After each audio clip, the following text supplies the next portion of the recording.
Hello folks, hope you're having a good start to your week. I should be having no audio issues right now as I am in the home office chilling out with a nice cold drink, and I'm doing this in the evening just to, inject a little bit of variety into when we read out our hobby nightmares. If you like what I do, the subscribe button is down below, and if you really like what I do, the Patreon is also down below. And if you want to have a chance of winning a huge box of Yorkshire tea signed by yours truly directly to your door, then make sure you are a part of the Patreon or you're a member of the channel, as each of those two things will give you an entry into our prize draw this coming Sunday. I'll be drawing 5 names out of a hat, so you've got 5 chances to win. In a prize draw of a couple of hundreds, that's a good chance where I could pull your name out of the hat and you could be getting some signed Yorkshire tea directly to your door wherever you are in the world from me, so you can enjoy the same beverage that I am as you're listening to your lovely hobby nightmares. Let's dive right in, shall we, to Dante, who says, "Hello Northern Exile, great channel, thank you for your efforts." No problem, man. "This hobby nightmare occurred at the end of 2023. Okay. So, the 10th edition had been out for about 10 months or so, I guess. I entered a 2-day 40k tournament with my Grey Knights. It was a fantastic event. The tournament was well run, the venue served alcohol, we Aussies like a cold brewski at times, at all times actually, and it was full of pretty normal average Joes just wanting to roll some dice. Of course, there were some of the professional players there too, but they were always very good sportsmen as well. It was the last game of the last day, Game 5. If you had done a multi-day tournament, you'll understand how drained you can be by then. Dude, I played 40k. Like one game at a time. I know how draining it can be to play one game of it. My god, is it a slog. It's ridiculous. Anyway, moving on. The mental effort, on your feet all day, moving around your models and tools to and from and setting up the tables takes a toll regardless of how physically fit you are. But it's all well worth it. I went to my assigned table and met my opponent, Glenn, and he was playing Tau. We were both on 2 wins and 2 losses each.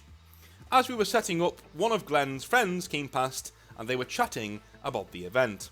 Glenn was saying he should have done better with his strong Tau list, but had some bad luck and some gotchas that had cost him his 2 games.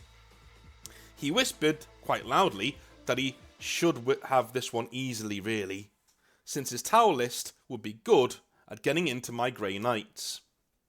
Ooh, never say that, dude. Never say. You're asking, do not laugh at the dice gods. They will laugh back at you. Don't say things like that before your game. Alright? One thing I've learned, you know what I mean? One thing I've learned, keep yourself humble and respect your opponent. Anyway, now by game 5, explaining what my army can do and its special rules had become tedious. Furthermore, I had checked my emails before setting up and received some pressing personal correspondence that I had been waiting on. My mind was not really on the game and being overly interactive with my opponent. I know, that's my bad. But at that point, I wanted to get it over with so I could get home and deal with this email. I was not rude or impolite, simply lacking in some friendly enthusiasm. From Glenn's demeanour, he seemed tired and over it too. Yeah man, don't beat yourself up, we've all been there. I've definitely been there. When I've got an email to do with YouTube, or that something needs sorting out, or something from a class I've given, or a parent's concerns, or something, I don't know, it's one of those. Yeah, you got to get it out of the way. I described all the normal things for my list. The Kaldor Drago Deep Strike Bomb for a powerful charge out of Deep Strike. The pick up put down capability, which allowed me to place units back into reserve. The stratagem to remove units if an enemy unit get too close to them. The usual things.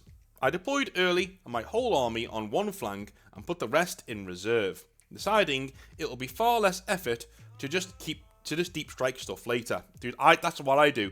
I deep strike out of laziness. That's what I do. Glenn got... Also, I do it because I know later on in the game I'll be flagging but deep striking something can actually make me perk up. Like, oh, I'm going to put this. Do you know what I mean? It's like a little treat for myself on turn 2 or turn 3 when my opponent's taken like an hour and 10 minutes to do his bloody turn. But there you go. Glenn got first turn. I let Glenn do his movement phase and sat down away from the table and went through that email and messaged some people. I heard Glenn talking but looked up and saw he was just thinking and talking through his decisions out loud. So I went back to my phone. When the shooting phase came, I returned to the table. I saw Glenn had put his big unit of crisis suits in the centre, along with a stealth team and a ghost keel. He did not have any screening units in front of them. Alright, let's get him, I thought. At the end of Glenn's turn, I put a bunch of powerful units back into Deep Strike. Glenn seemed unfazed by this. My first turn starts. I do some small movements. Then go to deep strike those units I placed into reserve near all those sweet juicy Xenos targets in the centre. Kaldor Drago, with his Terminator squad, are absolutely foaming at the mouth to wipe out the fish heads. Glenn protests, saying, you can't deep strike turn 1. Yeah, you can, mate. Yeah, people do that all the time and it annoys me. That is a rule from years ago. Years ago. You can tell people tried this on me, right? They've tried it on me, so you can. If your unit has the ability to do it, you can. Right? If your unit literally says you can deep strike this, it'll be on your unit, on your data slate, you can. It tells you. I've had people say to me, it doesn't matter what it says on your data slate, well, what if it says I can deep strike on turn 1? Do you know what I mean?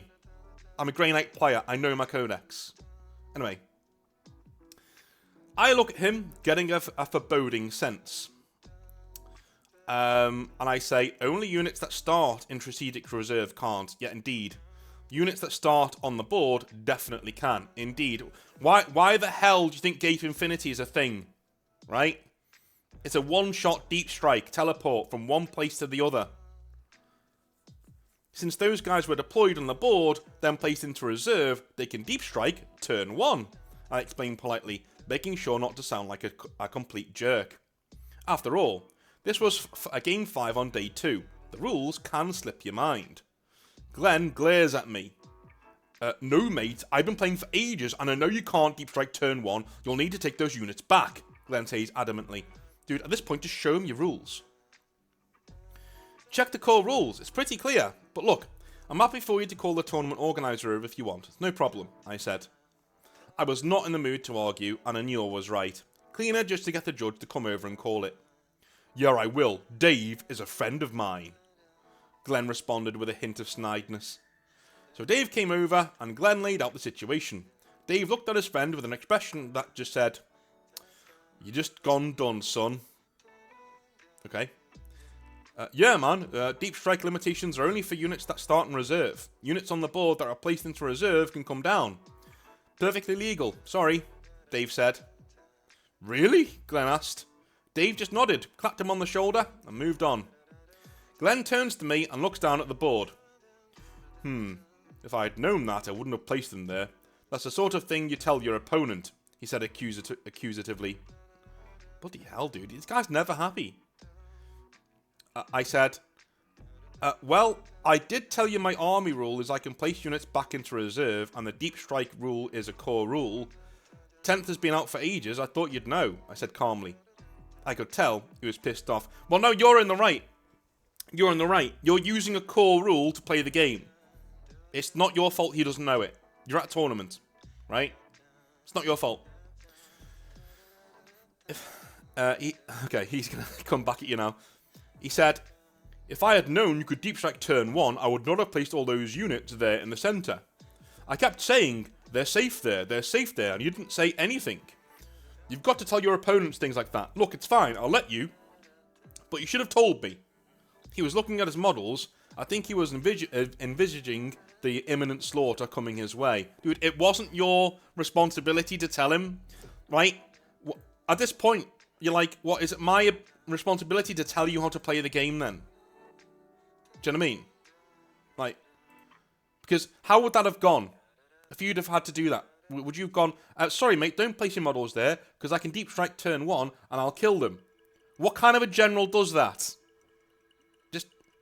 Yeah, and you weren't even looking at the board anyway. Screw this guy. Man, I told you my rule, I said. My army rule, at least. Deep strike is in the core rules. Anyone who can return stuff to strategic reserve can deep strike on turn 1 if they go second. I'm sorry, but it's not really up to me to check if you know the core rules. And I was sitting over there. I thought you were just thinking out loud. I wasn't paying attention to what you said, I replied, staying firm. Glenn breathed out loudly and said, It's fine, just keep going. But in future, you've got to tell me and your opponent stuff like that. I didn't respond. He just wants the last word, mate, and he's wrong. I didn't respond. I just kept going on with my turn. Shooting did some small damage, but it was the inevitable charges in the centre what we were both waiting for. Drago and his Terminators declare a charge on the Crisis team. He rolls a 7. Glenn blows out air. Phew, that was close. Oh, he makes it, I said. He adds 3 inches to the charge once per game when coming out of Deep Strike. So that is a 10, I explained, trying to be as nice as I can about it. I love that Drago's doing this, man. I love Drago so much. Oh my god. You didn't tell me that, Glenn says frustratedly. Dude, it's not his fucking problem. It's not his problem. Alright? I understand that you don't know every rule in 40k. It's fine. It's fine. But my god, even if he didn't tell you, right? It's not his problem. I'm telling you now. If he's given you his sheet at the start of the game, and you've read over his army and you're happy with it, that's it. Yeah, man, I did, I said. It's the Drago bomb. Remember? Oh, yeah, fine. Glenn was not happy. Dude, this guy. Drago moves in. Drago, anyway. The other infantry unit rolled a 9 too and tagged the Ghost Keel. Glenn was shaking his head and scowling. I used Pile In to tag the stealth team with the Terminators. Glenn said it was illegal since I didn't declare a charge against it. I explained you can use both Pile In and Consolidate to get into engagement range with your units you didn't charge. There was a debate, but Glenn relented. I think he knew I was right, but just tried to harass me into backing down. With a stratagem and decent rolling, I wiped the Crisis team with its commander, the stealth team, and nearly killed the Ghost Keel. For the rest of the game, Glenn was angry. He kept saying how they should ban gotchas, and turn 1 deep strikes were utterly broken. Here's the thing, and guys, I'm sorry for jumping in here, but this is a Grey Knight story. If you didn't want me to jump in on a Grey Knight story, you're watching the wrong channel, right? I'm sorry, but this is one of my pet peeves with Warhammer 40,000 players. It really is. You guys frustrate the fuck out of me, because if your army does what it says on the tin, 9 times out of 10, your opponent will say it's broken or overpowered. I come across this all of the time. If your army just does what it says on the tin, the other person starts moaning. It's like, what do you want me to do? Do you want me to start playing Grey Knights as a swarm army? Do you want me to bring loads of, like, 1 wound Marines? Well, there used to be 1 wound, now they're 2, but you know what I mean? Do you want me to just start bringing loads of strike squads that are just going to walk up the field very slowly to you? Don't blame me, because I'm not fitting the way you want me to play the game, right? It's the same thing with fucking every army you come across. If Eldar are doing shenanigans, people complain about Eldar shenanigans. It just irks me. It really does. It irks me. That's like saying to an Orc player, well, it's really cheesy that you're just charging in with all of your stuff. It's like, he's playing fucking Orcs, dude. Alright? I'm right there with you with gotchas and cheesy tactics. This wasn't a gotcha. He played the fucking rules as he's supposed to in the Codex and in the rulebook. And by the way, he used core rules to beat you. It's not a gotcha. It's right there. Like, it's right there. If you are at the tournament, you need to know the basic rules. That's it. Sorry you forgot. That's it. Be annoyed at yourself, no problem. This wouldn't even be a hobby nightmare if he was annoyed at himself. My god. Do not get angry at your opponent for using the strengths of their army to their best advantage. That's called being a good general, alright? That's what that's called. Moving on. During one of his turns, he moved his devilfish close to my second unit of Terminators to unload on them with breaches. I used the stratagem to place that unit of Terminators back into strategic reserve, since the breaches moved within 9 inches of them. No! Oh no! See, this is... Oh, I will admit, Grey Knights are evil. You can be really annoying to your friends. I do it all the time. Like whenever I play with Grey Knights, I always it's like poking the bear. Like, no, I'm not there anymore. I'm not there anymore. No, I'm not there anymore. Like every single time. What the fuck? Glenn stammered. It's the Mists of Deimos stratagem, I said. If you move with... You need to tell your opponent these things, he said, nearly yelling. I told you at the start that I had this strategy. And I warned you earlier about it when you tried to get close with to that Purifier squad and let you go and take it back, I said. You should have told me again here. I need to know these things. Mate, it's not my job to stop you making mistakes. Thank you. You're right, mate. You're right. It's not my job to stop you making mistakes. It's turn 3, and I've told you about that stratagem a few times now. This is bullshit, he said. This guy's a fucking moron, dude. And I'm telling you now, I'd have told him once and moved on. And if you didn't remember it, go fuck yourself. Sorry. If I'm at a tournament and I tell you my rules, and then later on I'll tell you again once, you know, when you're moving stuff around to be a sportsman.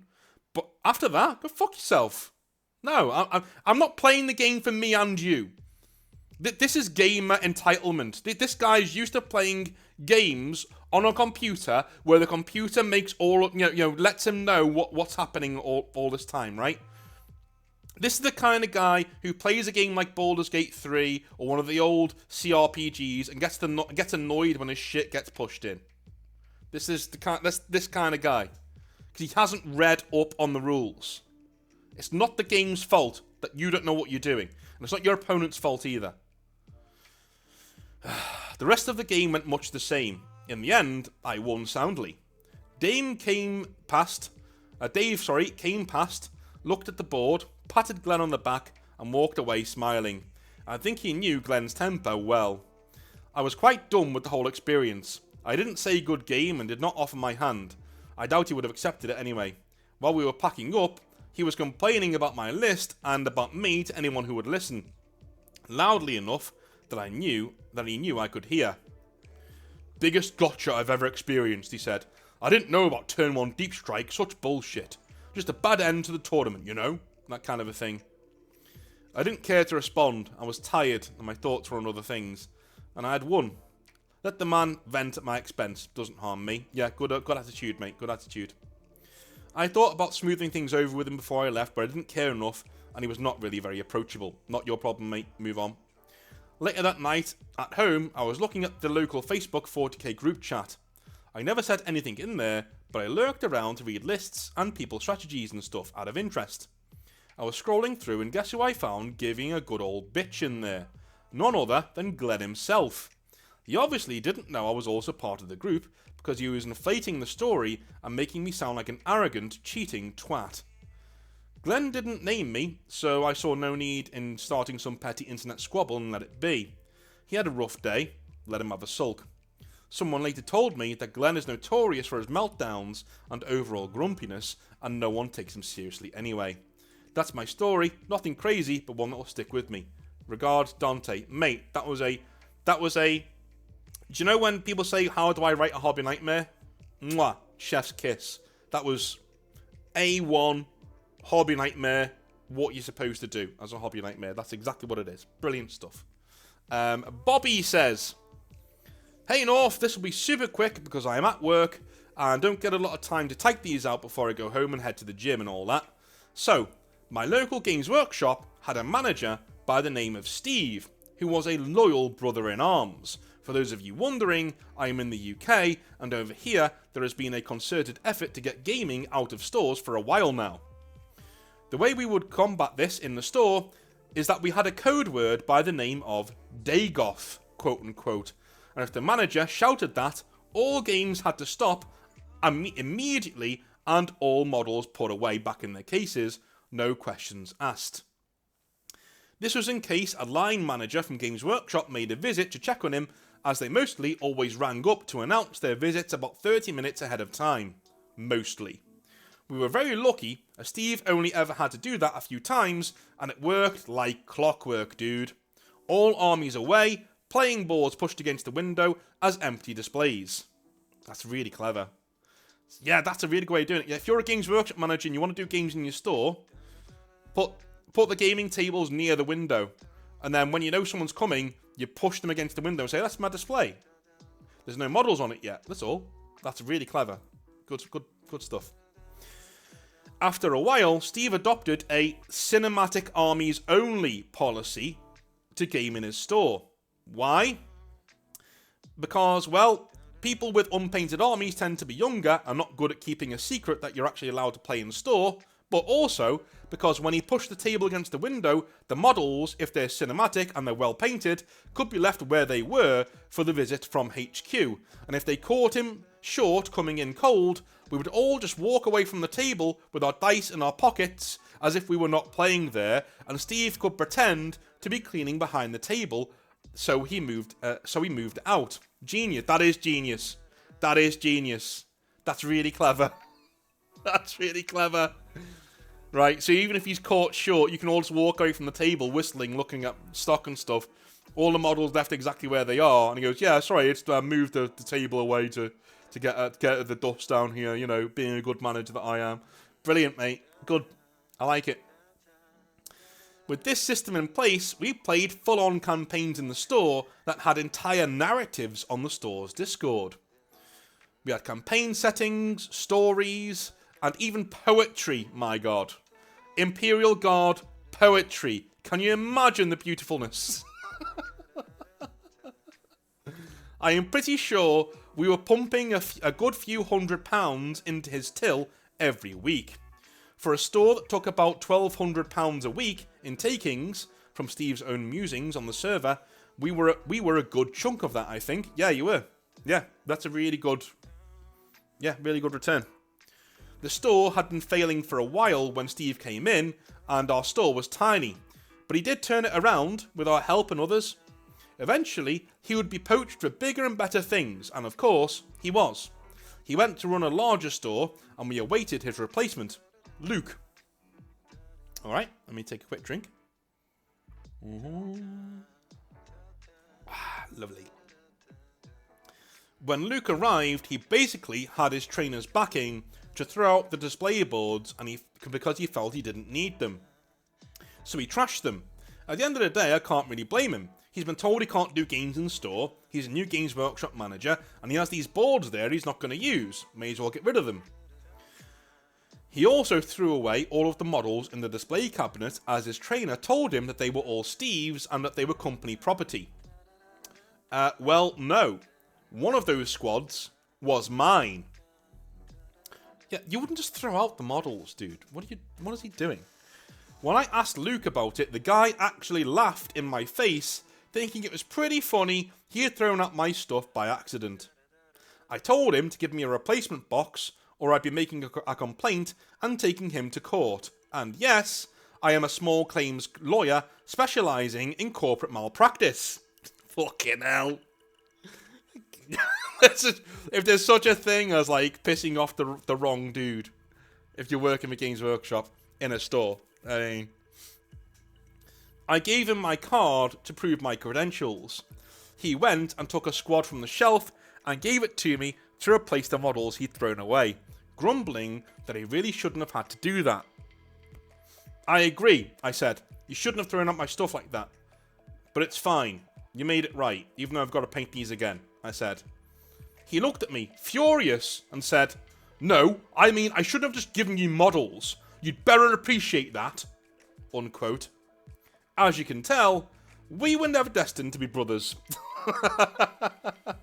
The real issue came when Luke's cronies started coming into the store and generally taking over, hogging all of the painting spaces to the point that Luke made people book slots, but filled all the painting slots with his friends before anybody else could actually get in there for the coveted after-work painting spaces, of which I loved going to. One of those cronies, you see, got into our Discord server. I don't know how. One day, Steve came onto the server as we were all talking and told us we were compromised and that he was shutting down the server and replacing it with another one that was strictly invite only. If he didn't know you from the store or you weren't one of his friends, you weren't getting in. I asked him what was up, and it turns out one of Luke's cronies had seen the posts on our Discord about the games in the store and relayed that to Luke, who then showed the Games Workshop the entire Discord. With screenshots and all. What?